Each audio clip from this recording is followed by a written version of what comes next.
안녕하세요. 성어의 바다입니다. 오늘의 성어는 과유불급입니다. 뭐든 적당히 해야 되는데 도를 넘어버렸을 때 쓰는 표현이죠. 지나칠 과, 같을 유, 아니 불, 미칠 급. 지나친 것은 미치지 못한 것과 같다. 넘치는 거나 모자란 거나 같다는 뜻이에요. 여기서 중요한 거 하나, 우리가 대부분 지나친 건 모자람보다 못하다라고 알고 있는데 그게 아니라 이 말은 같다예요. 넘치는 것도 모자라는 것도 똑같이 안 좋다. 그러니까 넘치지도 모자라지도 않는 그 중간에 어딘 그 미묘한 그 차이, 그게 오늘 이야기의 핵심입니다. 이 과유불급의 유래는 논어에 나오는 장면이에요. 공자한테는 제자들이 많았는데 그중에 자공이라는 제자가 공자한테 질문을 합니다. 스승님, 우리 반에 자장이랑 자하랑 누가 더 낫습니까? 자장도 자하도 공자의 제자입니다. 자장은 어떤 사람이었냐? 매사에 적극적이고 진취적이고 요즘 말로 하면 이제 약간 오버하는 스타일이에요. 뭐든 남보다 막 앞서야 되고 야심만만하고 일을 막 버리는 타입이야. 반대로 자하는 신중하고 조심스러워요. 돌다리를 한 10번 두들기고 마지막에 안 건너. 그 정도로 약간 소심하고 소극적이고 움츠러드는 타입이에요. 정반대의 두 사람을 얘기한 거예요. 공자가 뭐라고 얘기하냐면 자장은 지나치고 자하는 미치지 못한다. 그러니까 한 명은 오버하고 한 명은 부족하다는 거죠.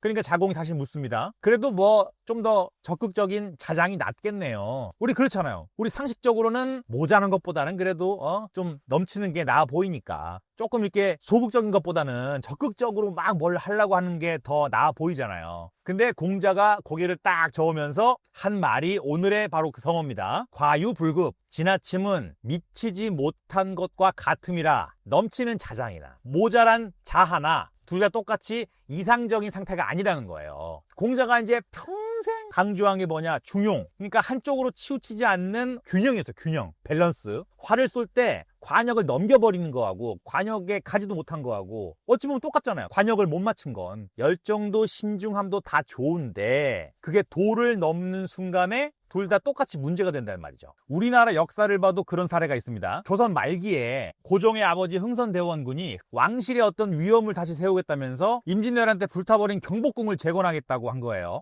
지금 있는 경복궁이 그때 재건된 겁니다. 여기까지는 명분이 괜찮았어요. 뭐 무너진 왕실의 권위를 세우겠다 이거니까요. 그런데 문제는 그 정도였습니다. 나라 곳간이 이렇게 텅 빈 상태에서 초대형 공사를 밀어붙인 거예요. 돈이 모자라니까 나중에는 원납전이라는 사실상 기부금을 강제로 걷었어요. 이게 무려 750만 냥. 당시 조정의 1년 예산이 60만 냥 정도였으니까 12년치 예산을 궁궐 하나에 다 쏟아 부어버린 거예요.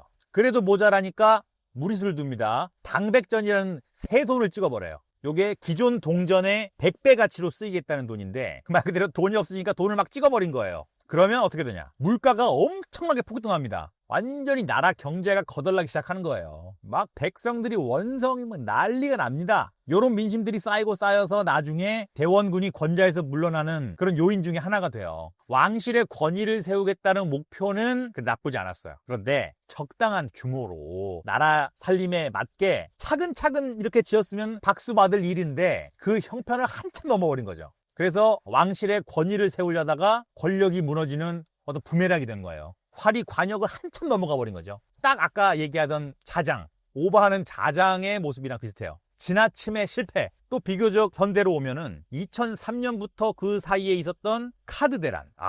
그때 우리가 IMF 위기였잖아요. 사람들이 돈이 없으니까 돈을 못 써요. 경제가 점점 더 악화되는 거죠. 사람들이 돈을 안 쓰니까 가게가 안 되고, 가게가 안 되니까 경기가 더 가라앉고, 악순환의 반복이에요. 그래서 정부랑 카드사들이 처방을 내리는데 소비를 살리자, 신용카드를 쓰게 하자. 막 카드 쓰면 소득공제 혜택도 주고 발급 규제를 확 풀어버립니다. 명분은 있었어요. 얼어붙은 내수를 녹이고 현금 거래의 탈세도 좀 줄이고 경기 부양책이었죠. 그런데 문제는 이번에도 정도였습니다. 약을 이렇게 한 숟갈만 먹여야 되는데 아주 통을 들이부어버린 거예요. 카드사들이 시장 점유율 경쟁이 붙으면서 지금도 저도 기억나는데 뭐 길거리든 지하철이든 탭을 깔아놓고 지나가는 사람 아무나 붙잡고 카드 만드시라고 그 자리에서 바로 만들어줬어요. 소득이 없는 학생이든 뭐 주부든 묻지도 따지지도 않고 그냥 싹 만들어줍니다. 그 결과 1999년에 1인당 1.8장이던 카드가 2002년에는 1인당 4.6장이 돼요. 전국에 발행된 카드가 1억 장이 넘었어요. 인구보다도 카드가 2배나 많아진 거예요.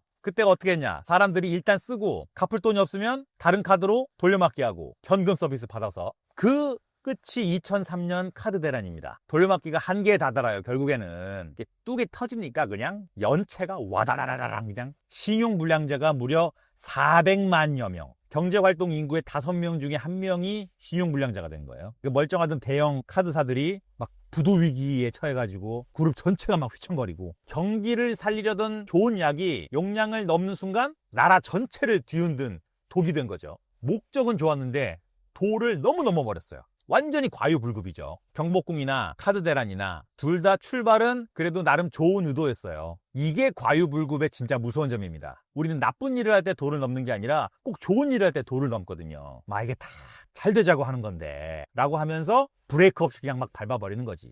뭐 운동도 공부도 자식사랑도 다 좋은 거라서 오히려 넘치기 쉬운 거예요. 그래서 제가 생각해보면 이 세상에서 제일 어려운 게 넘기지도 모자라지도 않는 그 딱 적당한 단계. 이게 제1의 어떤 고수의 경지가 아닐까라는 생각을 해봅니다. 지나침은 모자람과 똑같다.